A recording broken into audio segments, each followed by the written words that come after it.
അപ്പോൾ ഇന്നൊരു വൈകുന്നേരമാണ്. ഹാളിൽ വന്നിട്ട് ഞാൻ വിരിയൊക്കെ ഒന്ന് നീക്കി നോക്കുന്നുണ്ട് കേട്ടോ. നല്ലൊരു മഴയൊക്കെ പെയ്തിട്ടുണ്ടായിരുന്നേ. പിന്നെ ഞാൻ നേരെ പോയി കുളിച്ചിട്ടുണ്ടായിരുന്നു കേട്ടോ. കുളിച്ച ഉടനെ ഞാൻ ചായ കാച്ചാനുള്ള പരിപാടിയിലോട്ട് കിടന്നിട്ടുണ്ടായിരുന്നു. ഫ്രിഡ്ജിൽ പോയി 2 കോഴിമുട്ട എടുത്തിട്ടുണ്ടായിരുന്നേ. ഇനിയിപ്പോൾ ബുൾസയും അതുപോലെ തന്നെ കുറച്ച് ബ്രെഡ് ഇരിപ്പുണ്ട് കേട്ടോ. അപ്പോൾ അതാക്കാമെന്ന് വിചാരിച്ചു വൈകുന്നേരത്തേക്ക് ചായക്ക്. അപ്പോൾ ചായക്കുള്ള വെള്ളം വെച്ചിട്ടുണ്ടായിരുന്നേ. കട്ടൻ ചായ കേട്ടോ കാച്ചുന്നത്. അപ്പോൾ ചായപ്പൊടി, ഏലക്കപ്പൊടി, പഞ്ചസാരയൊക്കെ ഇട്ടിട്ട് അതൊന്ന് കാച്ചാൻ വേണ്ടി ഒരു സൈഡിലോട്ട് മാറ്റി വെച്ചിട്ടുണ്ട് കേട്ടോ.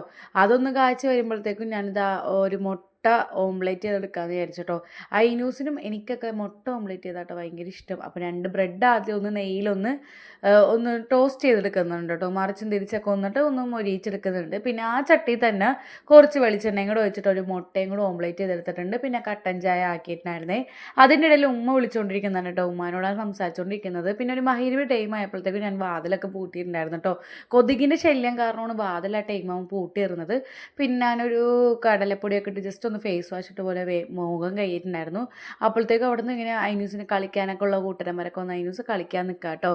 പിന്നെ 10 മണിയായപ്പോൾ മീൻ വാങ്ങിക്കാൻ വേണ്ടി പോകാമെന്ന് പറഞ്ഞ് നിക്കാക്കെ വിളിച്ചു. ഞാൻ കേട്ട പടി കേൾക്കാത്ത പടി ഇതാ ഡെപ്പിയും പാത്രമൊക്കെ ആയിട്ട് പോവുക കേട്ടോ. മീനിൻ്റെ വെള്ളം മേത്തിട്ടാണ്ടിരിക്കാൻ വേണ്ടിയിട്ടാണ്. അങ്ങനെ ഞങ്ങളിതാ പെട്രോൾ പമ്പിൽ കയറിപ്പിക്കാൻ ഫ്രണ്ട്സിനെയൊക്കെ കണ്ട് സംസാരിച്ചൊക്കെ ഇരുന്ന് പിന്നെ മീൻ വാങ്ങിക്കാൻ വന്നിട്ടുണ്ടായിരുന്നു.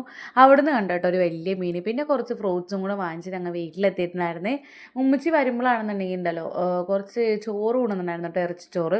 അപ്പോൾ അത് ആവേറ്റാന്ന് വിചാരിച്ചു. പിന്നെ ഐനൂസിന് ഇപ്പം തന്നെ മാങ്ങ വേണമെന്ന് പറഞ്ഞാൽ അവൾക്ക് മാങ്ങയൊക്കെ കട്ട് ചെയ്ത് കൊടുത്തിട്ടോ. പിന്നെ ഞാൻ മീനെടുത്ത് വേറെ ഫ്രിഡ്ജിലോട്ട് കൊണ്ടുപോയി വെക്കാം കേട്ടോ. അങ്ങനെ അതൊക്കെ കൊണ്ടുപോയി വെച്ചിട്ട് ഞാനിതാ ചോറ് ആവേറ്റാൻ വേണ്ടി വെച്ചിട്ടുണ്ടായിരുന്നേ. ഇന്നുമ്മ മെയിനായിട്ട് വരാനുള്ള കാരണം ഗ്യാസും കൂടി കൊണ്ടുവന്നിട്ടുണ്ടായിരുന്നു കേട്ടോ. അപ്പോൾ അതും എല്ലാം കൊണ്ടുവന്നിട്ടുണ്ടായിരുന്നു. പിന്നെ ചോറ് ആവേറ്റി പിന്നെ ബീഫ് ഒന്ന് പൊരിച്ചെടുക്കുന്നുണ്ട് കേട്ടോ. അപ്പോൾ അത്രയുള്ള ഇന്നത്തെ വീഡിയോ ഇഷ്ടപ്പെട്ട നിങ്ങൾ